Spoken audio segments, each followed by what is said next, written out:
예, 4일차 결과 간략하게 보고 마무리 지어보도록 하겠습니다. 뭐 간략하게 봐도 될 정도의 뭐 아주 간략할 수준은 아니었는데 어쨌든 그 부분 말씀을 드리게 되는 부분이고요. 4일차 경기 결과는 스웨덴이 뭐 독일 8대1 전혀 놀랍지 않죠. 전혀 놀랍지 않은 결과 나오게 됐고, 그 다음에 이제 두 번째 경기였던 이제 체코 대 핀란드가 2대1로 체코가 연장에서 승리를 거두는 그림이었고요. 미국 슬로바키아 같은 경우에는 상당히 접전 양상이었는데 미국이 6대5로 승리를 거두는 뭐 이런 그림이 있었습니다. 그리고 캐나다 덴마크 9대1, 이것도 뭐 놀랍지 않은 그런 결과라고 말씀을 드리게 되는데, 주목이 되는 결과는 사실 이제 가운데 끼었던 두 경기인데, 이제 거기에서 이제 조금은 오늘은 이제 뭐 영상 그래픽 자료는 준비된 게 없고요. 그 부분에서 좀 풀어보도록 하겠습니다. 독일 대 스웨덴은 이제 1피리어드는 1대1로 맞서면서 야 이거 혹시나 하는 그림이 있었는데, 2피리어드에 이제 스웨덴이 다량 득점 4골을 득점을 하면서 치고 나가기 시작을 했고요. 그리고 이제 거기서부터 차이 벌어진 거 감당이 안 되는 그런 그림이었습니다. 1라인에서 3라인까지 스웨덴은 2포인트 이상 기록한 선수가 2명이 이상 있을 정도로, 2포인트 이상 기록한 선수가 이제 1라인, 3라인까지 2명 이상씩 꼭 있었어요. 이제 이 정도로 어떻게 보면은 좀 격이 다른 이제 재능 차이를 보여줬다라고 말씀을 드리면 좋을 것 같고요. 올해 독일이 좀 이제 좀 힘드네요, 상당히. 물론 이제 마지막 뭐 뒤에 이제 순위할 때 좀 말씀을 드리긴 하겠지만, 결국 이제 스위스만 잡으면 변수가 생기기는 하는데, 어쨌든 지금까지는 굉장히 고전하는 그런 이제 토너먼트가 진행이 되고 있습니다. 핀란드 체코 같은 경우에는 전형적인 핀란드에 말리는 시나리오 경기가 나왔습니다. 이게 핀란드에서 사실 오늘 경기 같은 게 국제전에서 상당히 많이 나오는, 그러니까 국제전에서 핀란드를 상대할 때 정말 많이 나오는 느낌의 스토리 라인의 게임이었었거든요. 근데 이제 결국 이제 연장에서 3대3 상황에서 이르체크 선수가 기가 막힌 이제 또 득점을 만들게 되면서, 이제 그 장면 같은 경우에는 골리가 포크 체크를 선택을 하는 과정에서 결과적으로 좀 대응이 늦는 그림이 됐기 때문에, 이 아담 이르체크, 그 미네소타에 있는 그 이르체크의 동생입니다. 이제 득점을 하는 그런 그림이 있었고요. 핀란드 키가 결국 이제 오늘 꼬이는 시나리오 요거를 좀 설명을 드리고자 하는데, 오늘 핀란드가 진짜 1분 만에 크로스 체킹 메이저, 그러니까 얼굴 쪽에 크로스 체킹을 가격을 하면서 결국은 5분짜리 메이저 페널티를 시작 1분 만에 먹었단 말이에요. 그래서 사실은 이제 그 첫 실점을 하는 과정, 첫 파워플레이 실점도 진짜 거의 한 2분 만에 거의 이제 파워플레이 시작하자마자 나온 슈팅이었기 때문에, 야 이거 재수 없으면 여기서 한 두세 골 먹히겠다, 저는 이 생각을 하고 봤었거든요. 근데 1실점을 막은 이후로 추가 실점 없었고요. 잘 버티고 넘어간 다음에 결국은 이제 1피리어드에서 사실 체코가 굉장히 슈팅을 많이 만들어내고 그런 그림들이 있었는데, 주도권을 잡을 수 있는 상황에서 이제 상대방이 많은 슈팅을 때리고, 이제 이런 과정에서 성과가 잘 나지 않고, 그 과정에서 뭐 역습이라든가 파워플레이라든가 이런 느낌에서 실점을 하면서 말리는 느낌의 패배가 많이 나옵니다. 핀란드를 상대로 하면은. 그러니까 초반에 이렇게 좀 이제 막 분위기 잡고 막 선제골도 넣고, 그 다음에 이제 막 슈팅도 뭐 몰아치고 파워플레이도 가져가고 이런 느낌에서 막 두들기는데, 이 데미지가 생각만큼 안 나와요. 잘 버텨요. 그리고 이제 뭐 수비를 하는 과정에서도 옵션들을 확실하게 차단을 해주면서 골리들이 이제 조금 판단을 하는 과정에서 수월한 그런 그림들도 이제 수비적으로 많이 나오고요. 그리고 뭐 엊그저께 말씀드렸던 라트비아전에서 보셨듯이 3번 턴오버가 나왔을 때 뭐 2대1 역습이라든가 이런 아웃넘버 살림 역습이라든가 이런 완성도가 상당히 좋은 팀이기 때문에 어 이렇게 게임이 말리는 게임이 나올 뻔 했었거든요. 실제로 이제 오늘 같은 경우에도 이제 이 승부가 이제 한 점 차로 이제 그렇게 가고 있는 과정에서 마지막에 6대5 상황에서 동점 만드는 그런 장면들이 또 있었지 않습니까? 몇 초 남기지 않고. 그런 부분이 있었기 때문에 결국 요 과정에서 이제 동점 허용한다라든가 하면서 역전패를 당한다라든가 그런 그림들이 있는데, 오늘 체코가 그런 경기를 할 뻔했죠. 사실 1피리어드에 너무 경기력이 좋았었고, 실제로 파워플레이도 뭐 2번 메이저 파워플레이 포함해가지고 2번 가져갔는데, 거기서 성과가 좀 시원찮게 나는 과정에서 핀란드가 이제 조금씩 만회를 하고, 실제로 이제 1피리어드 끝난 상황에서 슈팅 숫자 차이가 엄청나게 많이 났었거든요. 근데 그게 조금씩 만회되면서 나중에 아마 그 내용은 안 들어가 있을 것 같다. 어쨌든 그런 부분이 있었기 때문에 그래도 체코가 어쨌든 3대3 연장에서 살아남았습니다. 그 그림을 말씀을 드리게 되면서 결국 이제 뭐 천만다행인 상황을 좀 만들었다라고 말씀을 드리면 좋을 것 같고요. 어쨌든 이런 시나리오가 핀란드를 상대로는 모든 연령대 대표팀에서 사실 상당히 자주 나오는 경기 양상입니다. 대표적으로 이제 이런 느낌에서 이제 말리면서 지는 팀이 러시아였죠. 2022년 올림픽 결승전 보셨다라든가 이제 이런 부분이 제가 무슨 말 하는지 좀 아실 겁니다. 그리고 월드 챔피언십도 이런 게임들이 러시아가 좀 피해를 많이 보는데, 예 뭐 오늘 체코도 피해를 볼 뻔했다라고 말씀을 드리고 토너먼트 가면은 사실 저는 핀란드 꽤 무서울 팀이 될 수 있을 거라고 생각을 합니다, 결과적으로는. 그래서 좀 기대를 좀 여러모로 기대감을 갖게 하는 그런 결과가 나왔다라고 말씀을 드리고요. 슬로바키아 대 미국은 진짜 두 팀이 치고받고 하는 양상의 경기가 굉장히 잘 나왔었었죠. 사실 슬로바키아가 좀 지키는 운영을 뭐 전 연령대 꽤 잘하는 팀이기 때문에 그런 느낌으로 어쨌든 리드를 잡았을 때 좀 지키는 양상으로 갔으면 어땠을까라는 생각이 들었습니다만은 결국 이제 미국도 이제 결국 이제 선수 재능풀이 상당하기 때문에 그다음 파워플레이라든가 이런 부분에서 따박 여기서 골이 제가 이제 뭐 라이브 코멘터리 할 때라든가 그럴 때도 지금 이 기회에서 골이 나오지 않으면 상당히 경기 양상이 힘들 수가 있습니다라는 흐름적인 부분에 말씀을 드릴 때가 있잖아요. 근데 그럴 때마다 오늘 미국은 거의 다 골로 이제 응수를 하는 그런 그림이었습니다. 사실 심적인 부담감도 이제 어느 정도는 들어갈 수 있는 상황이었음에도 이제 결과를 만들어냈다라는 부분이 있었고, 실제로 오늘 경기 스코어링 변화를 보시면 1대 0으로 슬로바키아가 첫 골 앞서가고 두 번째 골 2점 차 리드로 가다가 한 점 차로 따라잡았고요. 또 2점 차 리드 됐다가 또 한 점 차 따라잡고 동점 됐다가 슬로바키아가 또 리드 잡았다가 4대 4 되고, 그다음에 이제 미국이 이제 이 3피리어드 이제 시작하자마자 이제 역전하고 난 다음에 4대 6까지 만들고 5대 6까지 엠티넷에서 이제 슬로바키아가 한 점 따라잡는 그런 느낌의 스코어링 변화가 굉장히 치열했었던 경기였었거든요. 요 광정도 그렇고, 사실 슬로바키아 같은 팀 결국 이제 약팀이 강팀을 잡기 위해서의 또 방법은 스페셜팀 같은 기회를 굉장히 잘 살려야 됩니다. 근데 오늘 슬로바키아는 미국 대비해서도 스페셜팀에서도 전혀 밀리지 않았었고요. 물론 이제 미국도 이제 파워플레이 골 2골에 숏핸드 골 하나 상당히 좋았지만은 슬로바키아도 마찬가지였었습니다. 사실 예전 슬로바키아 같은 느낌이라고 하면은 한 3대 1 정도에서 좀 지키는 운영을 가면은 상당히 까다로워지는 경기를 많이 만들어낼 수 있는 그런 팀이긴 하거든요. 근데 이제 미국 정도로까지 아무래도 이제 월드 주니어는 이제 그것보다도 더 격차가 날 수가 있으니까. 월챔이었다라고 하면 한 3대 1에서 슬로바키아가 진짜 웅크리는 운영 딱 제대로 들어가면 엄청 빡센 경기 나올 때가 있거든요. 그런데 아직 주니어 선수들은 조금은 경기력의 흔들림이 있고, 그리고 이제 선수 재능 차이가 어느 정도는 있을 수밖에 없기 때문에 그 부분에서 또 미국이 끈질기게 따라붙는 이런 양상이 좀 돋보였던 경기라고 말씀드리면 좋을 것 같습니다. 승부처에서 헤이긴스 선수가 오늘 상당히 좋긴 했습니다. 미국이 4대 4 상황, 그러니까 이제 미국이 네 번째 골 만들면서 동점골, 그리고 다섯 번째 골 경기 3피리어드 시작하자마자 살짝 이제 브로큰 플레이긴 했지만 그래도 이제 득점을 하는 그림이 나오게 되면서 승부처에서 오늘 헤이긴스 선수가 결과를 잘 만들어내주는 그런 그림이 있었네요.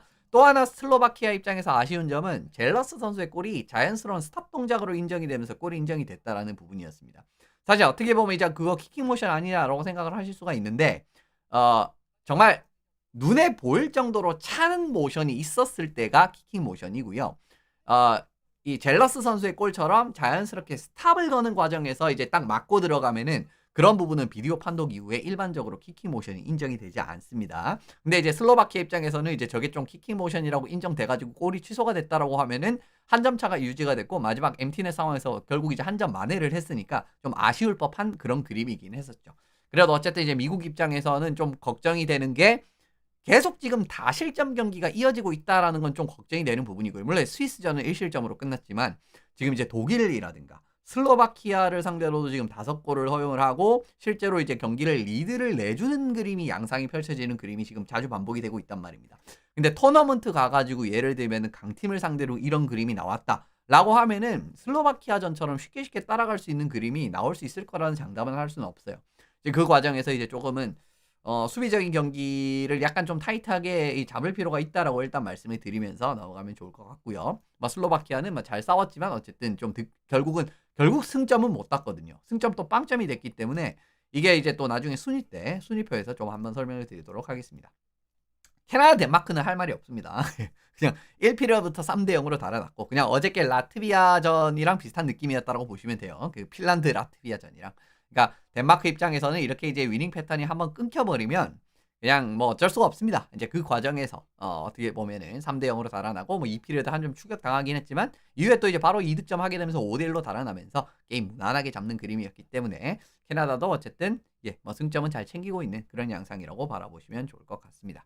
4일차 조별 순위를 바라보시면은요. 지금 이제 미국이랑 스웨덴은 결국 이제 두 팀의 이제 상대 대결에서 결정이 나는 마지막 이제 조별 예선 마지막 경기인 미국 대 스웨덴전에서 모든 것이 판가름 나는 이제 그런 그림이 됐습니다. 조별 1위가 될지 2위가 될지 그 부분이요. 판단이 되는 그림이 왜냐하면 이제 슬로바키아가 이제 오늘 경기를 패배를 했기 때문에 어떤 그림이 나와도 스웨덴이랑 미국을 따라잡을 수 있는 경우의 수가 사라졌습니다. 왜냐하면 다음 경기 이제 슬로바키아가 승점을 3점을 따도 6점이 되잖아요. 이제 그런 그림이라서 슬로바키아는 일단은 이제 3위 수성을 하는 과정에서는 좀 유리한 포지션이기는 한데 아직 보시면은 이제 스위스랑 또 스위스랑 독일 경기 결과에 따라서 조금 상황이 애매하게 펼쳐질 수가 있는 그런 부분이 있겠죠.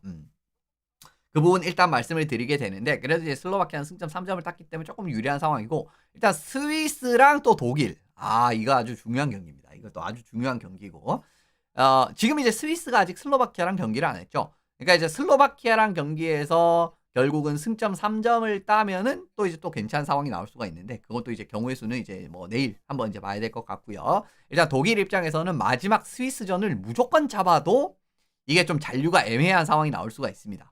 이제 그 부분을 말씀을 드리게 되는 부분이었고요. 그다음 B조 같은 경우에는 캐나다가 승점 8점으로 앞서가는 그림. 핀란드가 어쨌든 이제 체코한테 또 연장패를 하는 그림에서 승점 1점을 또 까먹었기 때문에 이제 그 과정에서 이제 또 그죠? 승점 7점으로 이제 또 가게 되는 그림이었었고요. 체코 승점 5점. 그리고 라트비아 승점 1점. 덴마크는 아무래도 이제 좀 강등이 여기도 이제 강등 싸움이 나오게 되면은 나오게 되는 시나리오는 덴마크 대 라트비아의 결과입니다. 결국 지금 이제 이런 1점 차이라고 하면은요. 물론 이제 라트비아도 이제 뭐 경기가 남아 있긴 하죠. 그러니까 라트비아가 이제 다음 경기 승점을 따지 못한다라는 전제에서 세 번째 경기 마지막 경기에서 라트비아 대 덴마크 시나리오가 나왔을 때 결국은 지금 덴마크가 뭐 승점 1점을 뒤처지고 있기는 하지만 이기기만 하면은 4위로 올라갈 수가 있습니다. 이기기만 하면 연장승을 해도 이제 승점 2점 대 승점 이제 뭐 저쪽도 승점 1점을 가져가기는 하지만 서로 붙었을 때 그 덴마크는 2점 먹었고 라트비아는 1점 먹었잖아요. 이제 그렇기 때문에 4등으로 올라갈 수가 있거든요. 그러니까 이제 뭐 덴마크 입장에서는 무조건 다음 경기에서 라트비아가 승점을 1점도 못 따기를 기원을 해야 되고요. 그래서 마지막 경기 심기일전 하면 또 아직까지 기회는 있다라고 말씀을 드리면 좋을 것 같습니다. 어쨌든 이제 지금 1등, 2등, 3등도 사실은 아직까지는 변동 여지가 있는 상황이고 당연히 핀란드 대 캐나다 같은 경우에도 승점 1점 차이기 때문에 결과적으로는 뭐 바뀔 수가 있는 상황이에요. 서로. 체코 같은 경우는 또 좀 운이 따라주게 되면 또 순위가 좀 올라갈 수 있습니다만은 1위는 조금 어려운 뭐 그런 상황이 됐다라고도 말씀을 드릴 수가 있을 것 같아요. 네, 이렇게 말씀드리고 뭐 순위 같은 경우에는 뭐 내일 경기라든가 조금 더 명확하게 돼서 한 경기 남았을 때 조금 더 정확하게 말씀드리도록 하겠습니다. 4일차 포인트 및 골리 랭킹 보시면은 뭐 전체 랭킹 케빈 맥키나 선수가 오늘 결국 이제 포인트를 많이 쌓게 되면서 전체 1위로 올라갔습니다. 그다음에 토마시 흐렌코, 윌 젤러스 선수, 치아르시 이렇게 6포인트, 갈바스까지 뭐 체코 선수들도 올라와 있고 슬로바키아 흐렌코 선수가 또 5골 기록을 하면서 지금 이제 이 포인트 2위로 올라간 그런 상황이라고 보시면 좋을 것 같네요. 수비수 같은 경우에도 여전히 갈바스 선수가 1위를 이제 유지를 하고 있고요. 제인 파레크 선수도 지금 이제 3경기에서 3골 득점을 하고 있고 그다음 모엘리우스, 이선 맥킨지, 알폰스 프레이 뭐 이런 선수들이 4포인트씩 기록을 하면서 수비수들도 좀 포인트를 많이 쌓은 선수들이 관측이 되고 있습니다. 라트비아 골린 닐스 마우렌시 선수가 여전히 이 뭐 세이브 성공률 포인트 랭킹에는 1위에 올라 있습니다. 뭐 평균 실점도 좋고요. 로베 헤른스템 선수가 92.86 그리고 미알 프레델 90.79 페테르 림파넨 선수가 90.7 그리고 크리스티안 키르슈 선수가 90%를 기록을 하게 되면서 전체적으로 이게 이제 세이브 성공률 순서로 이제 이 줄을 세운 거기 때문에 이제 요 줄을 세웠다라고 말씀을 드리면 좋을 것 같습니다. 4일차 최고의 선수도 사실 후보군이 좀 있는데 뭐 제임스 헤이겐스가 될 수도 있었고요. 그리고 이제 케빈 맥케나 같이 헤트트릭을 기록한 선수라든가 이렇게 말씀을 드릴 수 있는데 저는 개인적으로 페테르 림피넨 선수를 뽑고 싶습니다. 오늘 핀란드의 골이었었고 이 선수가 없었다라고 하면은 오늘 핀란드가 승점을 따는 일은 있을 수가 없지 않았나라고 개인적으로 봤을 정도로 상당히 좋은 모습이라고 말씀드리면 좋을 것 같고 오늘 24세이브 2실점 뭐 1실점 같은 경우에는 연장이었기 때문에 또 이제 참작 여지가 있는 부분이었고요. 더 좋았던 점이 뭐냐면은 경기 초반에 아까도 말씀드렸듯이 파워플레이 상황도 이제 찾아왔었고 그 과정에서 이제 좀 많은 슈팅을 허용을 하고 좀 위험한 상황들이 꽤 있었단 말입니다. 하지만 그런 과정에서 1피리어드에 10세이브 1실점으로 잘 버텨냈고요. 2피리어드, 3피리어드는 뭐 6세이브, 7세이브 이런 느낌에서 추가 실점 이어지지 않는 과정에서 뭐 이제 연장에서는 이제 1세이브 1실점이 있었는데 어쨌든 경기 초반에 이게 버티는 게 없었다. 만약에 이제 진짜 파워플레이 상황에서 아까 말씀드렸지만 정말 메이저 파워플레이. 그리고 첫 번째 이제 그다음에 이제 2분짜리 하나 더 먹었거든요. 이제 거기에서 만약에 진짜 한 3실점 했으면은 오늘 경기 진짜 어려울 수 있었어요. 그리고 이제 정규패가 거의 뭐 확정적이었죠. 왜냐면 이제 오늘 핀란드는 한 골밖에 만들어내지 못했으니까. 그런 과정이 나올 수 있는 과정에서 림피넨 선수의 이제 좀 적수의 활약이 있었기 때문에 참 뭐 좋았다라고 말씀드리면서 오늘 뭐 저는 4일차 아주 뛰어난 선수를 요 선수를 꼽아봤습니다. 5일차 일정 보고 마무리 짓게 될 텐데 상당히 중요한 경기들입니다. 이거 정말 강등을 이제 정말 판별할 수 있는 경기들이라고 보실 수 있을 것 같고 스위스 대 독일. 독일 같은 경우에는 스위스를 진짜 무조건 잡아야 되는 상황이고요. 뭐 스위스 입장에서는 이제 독일을 상대로 어쨌든 승점을 가져가게 된다라고 하면은 승점을 1점만 가져가도 사실은 이 스위스는 아무래도 승점이 아니라 1점은 안 되죠. 1점이면 이제 독일이 2점 가져가면은 안 되니까. 그죠? 뭐 이기면은 이제 그냥 뭐 잔류한다라고 보시면 어느 방식이든 이기면 잔류 가능성 상당히 높아지고 물론 이제 이게 승점 아까도 말씀드린 대로 독일이 만약에 이기고 스위스가 마지막 날 결국 이제 승점을 스위스랑 슬로바키아가 승점을 마지막에 따지 못하면 또 이상한 상황이 나올 수가 있거든요. 그래서 일단 요 경기는 좀 주목을 하실 필요가 있습니다. 경우의 수 같은 경우 제가 내일 끝난 다음에 다 말씀을 드릴게요. 그리고 오전 6시 30분에는 라트비아 대 덴마크. 아까 이제 말씀을 드렸던 대로 여기는 좀 명백하죠. 그러니까 이제 덴마크 입장에서는 어디든 이기면 잔류입니다. 어디든 이기면. 네. 뭐 당연히 이제 뭐 정규승을 하면 당연히 잔류고요. 네, 덴마크 입장에서도 아까 말씀드렸던 대로 진짜 연장승만 한다라고 해도 지금 잔류의 길이 열린 상황이기 때문에 요 경기만 달라들면 되고 사실 월드 챔피언십 자주 보시는 분들은 이런 상황들 많이 보십니다. 좀 전략적으로 사실 월드 챔피언십을 접근을 해야 되는 그 대회고요. 아무래도 아까 이거 뭐 대회 내내 말씀드리지만 팀들별로 티어가 아주 격차가 크기 때문에 실력 차이가 크기 때문에 정말 이제 최하위권 팀들은 살아남기가 상당히 어렵거든요. 그러니까 이제 사실은 최하위권 팀들은 바로 위의 시드를 이제 승점 3점을 따는 걸 목표로 하고 많이 들어옵니다. 예. 물론 이제 그 팀을 상대로 승점 3점을 따도 좀 여러 이변이 발생하면 어려울 수가 있는데 지금 오늘같이 이런 상황들이 나오기 때문이에요. 그렇기 때문에 덴마크도 사실 라트비아전을 준비를 상당히 많이 했을 거거든요. 그래서 오늘 두 경기는 웬만하면 좀 보시기를 추천을 드립니다. 굉장히 치열하고 정말 소위 말하는 이제 좀 언론에서 말하는 혈투와 같은 느낌의 경기가 펼쳐질 가능성이 상당히 높은 이런 대진들이기 때문에 뭐 내일 이제 또 끝나면은 이제 한 해가 끝나지만 한 해의 정말 끝을 이 월드 주니어 챔피언십의 이제 승강전 같은 느낌의 이제 요 경기들로 함께 하시면 어떨까라는 말씀을 드리면서 오늘 4일차 내용까지 마무리 지어보도록 하겠습니다.